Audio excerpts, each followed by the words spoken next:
একটি সাজানো গোছানো একটি দল কিভাবে যে এরকম অনেক সমস্যায় সময় থাকে না পড়ে। যে আমি পথে চলছি, আমি কারোর দিকে তাকাই না, কিন্তু আবার সানগ্লাস পরে সব দিকেই তাকাই। বাংলাদেশ দলটাকে একদম পুরোপুরি একটা মজার ব্যাপারে বানানো হয়েছে। গতকাল লাইভে আমি বলছিলাম যে Bangladesh national cricket team is not like jhalmuri, যে মনে হলো যে আমি ঝালমুড়ি বানালাম, কারোর জন্য একটু তেল বেশি দিলাম।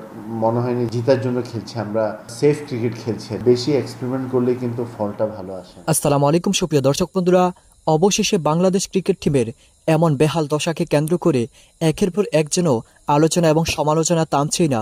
দর্শক বন্ধুরা, বাংলাদেশের এমন একটি ক্রিকেট টিমকে কিভাবে ধ্বংসের দিকে ঠেলে দিয়েছে কোচ হাতুড়ি সিং এবং টিম ম্যানেজমেন্ট, যেখানে এত সুন্দরভাবে বিশ্বকাপের আগে সাজানো গোছানো ছিল এই ক্রিকেট টিমটি, কিন্তু বিশ্বকাপে গিয়ে এমন বেহাল পরিস্থিতিকে কেন্দ্র করে এবার দেশ বিদেশে সমালোচনার সম্মুখীন হচ্ছে টিম টাইগার্স।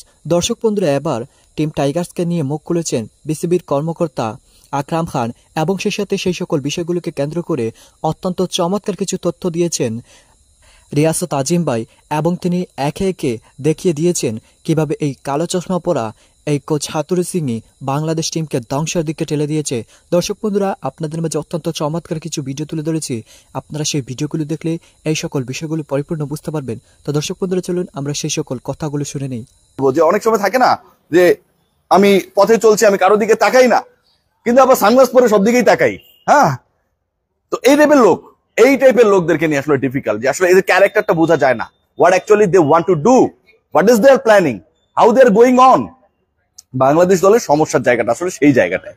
বাংলাদেশ দল ডিসেম্বরে জানতো what actually they are going to do, because that time Chandika Hathurusingha was not the planner of the national team.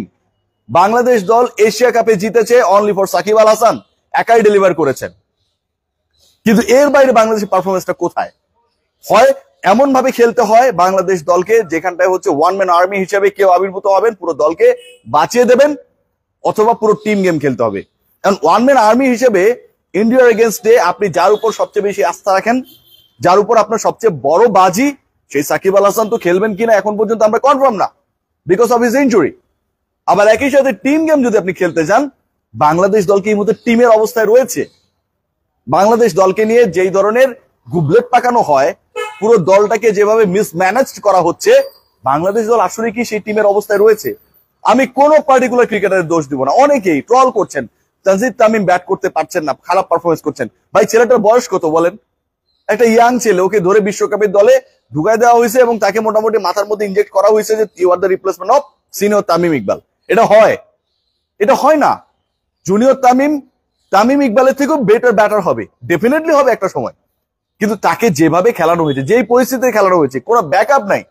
Liton Kumar দাসও এক ম্যাচ ভালো খেলে, আরেক ম্যাচ খারাপ খেলে। তো ওই সিচুয়েশনে তো ওই ক্রিকেটার ভালো করবে না ভাই। ওই ক্রিকেটার ভালো করার কোনো কারণ রয়েছে? আজকে আমার সবচেয়ে বড় ট্রাম্প কার্ড যে ক্রিকেটাররা, তারা হচ্ছে যখন প্রেসারে পড়ে যায়, we have no idea where is the batting position of Hridoy. We have no idea Mahmudullah রিয়াদের পরের ম্যাচে ব্যাটিং পজিশনটা 11-এ চলে যাবে কিনা। সো এই সিচুয়েশন গুলো যখন হয়, এটা কি একটা টিমের জন্য কোনো হেলদি বার্তা দেয়? দেয় না।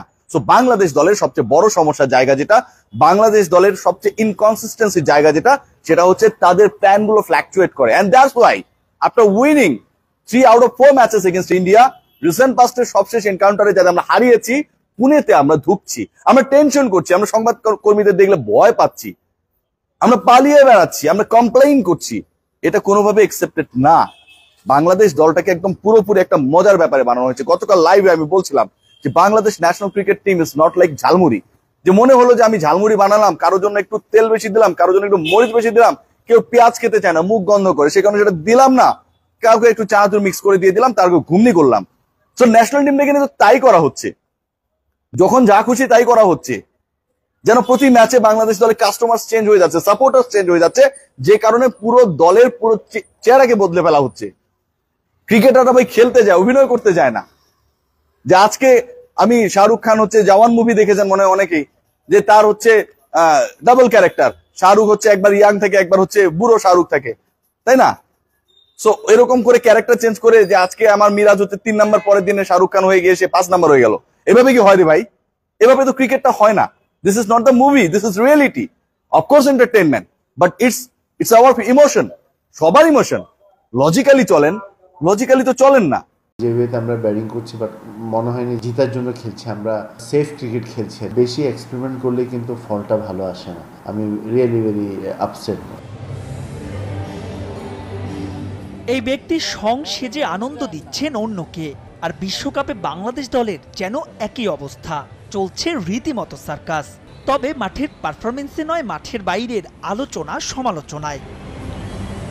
টানা ব্যাটিং ব্যর্থতা, ইংল্যান্ড নিউজিল্যান্ডের বিপক্ষে অসহায় আত্মসমর্পণ, কিন্তু শেকড়ের ক্ষত যে আরও গভীরে। মূল সমস্যাটা শুরু হাথুরুর যুগে। কোচ, টিম ম্যানেজমেন্টের কেউই পারেনি গোটা দলকে একশোতে বাঁধতে।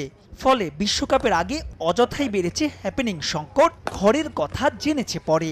It's a very big tournament, world cup. এখানে প্রত্যেকটা দল কিন্তু 2-2.5 বছর আগে থেকে কিন্তু আপনার কনফার্ম হয়ে যায় যে কোন দল খেলবে, কিভাবে খেলবে, কার সাথে কিভাবে করতে হবে। কোনো মেজর টুর্নামেন্টের আগে কিন্তু আমাদের খেলার বাইরের ইস্যুগুলো নিয়ে আমরা বেশি কথা বলাতে আপনার সবাই কিন্তু প্রেশারে পড়ে যায়। আমরা কিন্তু একটা ফ্যামিলিতে আপনার অনেক প্রবলেম থাকে, বাট ফ্যামিলির এই প্রবলেমগুলো যেন বাইরে না যায়। আপনার বাইরে গেলেই কিন্তু এই ফ্যামিলিটার উপর প্রেশার আসে।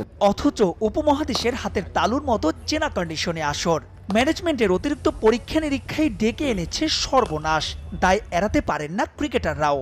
1.5 দশক পরেও অনেকের ব্যাটিং দেখে মনেই হয় যেন ক্যারিয়ার বাঁচাতেই লড়ছেন তারা। যেভাবে আমরা ব্যাটিং করছি বাট মনে হয়নি জিতার জন্য খেলছি, আমরা সেফ ক্রিকেট খেলছি। বেশি এক্সপেরিমেন্ট করলে কিন্তু ফলটা ভালো আসে না। শান্ত নাম্বার 3-তে কিন্তু সে ভেরি সাকসেস, আপনার 100 করেছে, 3-4টা 50 করেছে আপনার, তারপর ব্যাটিং ওরা সফল হচ্ছে। এ অবস্থায় ভারতের বিপক্ষে পরবর্তী ম্যাচে জয় পাওয়াটা হবে মিরাকল। তবে এমনটা ঘটলে পুরো টুর্নামেন্টেই তা কাজ করবে টনিক হিসেবে। তবে ভবিষ্যতের ভাবনায় সমস্যার মূলোৎপাটন করতে হবে যত দ্রুত সম্ভব। আমি একটি সাজানো গোছানো একটি দল কিভাবে যে এরকম সমস্যায় পড়ে সেটার একটা বহিঃপ্রকাশ আমরা দেখতে পাচ্ছি। কারণ যখন দলের অনেকেই, ম্যানেজমেন্টের অনেকেই যখন বিভিন্ন অন্যায় লিপ্ত হয়ে যায়, বিভিন্ন অন্যায় কাজ করে থাকে, প্রচেষ্টা করতে থাকে, সেটারই বহিঃপ্রকাশ আমরা দেখলাম। এটা একেবারেই ঠিক নয়। কারণ বাংলাদেশ বিশ্বকাপে খেলতে আসছে পুরো শক্তি নিয়ে আসতে পারেনি। কারণ এখানেও চলছে অনেক সমস্যা করেছে, অনেক সমস্যা করে তারা এসছে। তামিমের মতো এরকম একজন স্বনামধন্য ক্রিকেটারকে বাদ দিয়ে তারা যেভাবে আসছে, এটা অত্যন্ত দৃষ্টিকটু। সেটাকে ঢাকার জন্য আজকে তারা পারছে না, লজ্জা পাচ্ছে, এটাই আমরা দেখতে পাচ্ছি। কিন্তু এই অবস্থা কি আমরা চেয়েছিলাম? অবশ্যই না। কারণ বাংলাদেশ যে শক্তি নিয়ে এসেছিল, আমরা আশা করেছিলাম বাংলাদেশ এবার সেমিফাইনালে খেলবে। সেটাই কিন্তু বিশ্বে বড় বড় নামি দামি সাবেক খেলোয়াড়রাও কিন্তু এটাই আশা করেছিল। কিন্তু একটি গুছানো সংসার কিভাবে বা একটি গুছানো দল কিভাবে মানে এরকম বিপর্যয় অবস্থায় পড়ে সেটা আমরা দেখছি। এটা তো দর্শক বন্ধুরা, আপনারা হয়তো পুরো ভিডিওটি দেখে এবং এই সকল কথাবার্তাগুলো শুনে অবশ্যই বুঝতে পেরেছেন বাংলাদেশ ক্রিকেট টিম কিভাবে ধ্বংসের দিকে ঠেলে দিচ্ছে কোচ চান্দিকা হাথুরু সিং এবং সেই সাথে টিম ম্যানেজমেন্ট। বাংলাদেশের বিশ্বকাপে যাওয়ার আগে কি শক্তিশালী একটি দল ছিল এবং সাজানো গোছানো দল ছিল, তামিম ইকবালকে বিশ্বকাপ থেকে বাদ দিয়েছে কোচ হাথুরু সিং এবং টিম ম্যানেজমেন্ট। আর তাকে বাদ দেওয়ার পর থেকে যেন একের পর এক বাংলাদেশ ক্রিকেট টিমকে সার্কাসের মতো বানিয়ে ফেলেছে কোচ চান্দিকা হাথুরু সিং। দর্শক বন্ধুরা, আপনারা পুরো ভিডিওটি দেখে এবং এই সকল কথাবার্তাগুলো শুনে আপনাদের কাছে কি মনে হচ্ছে?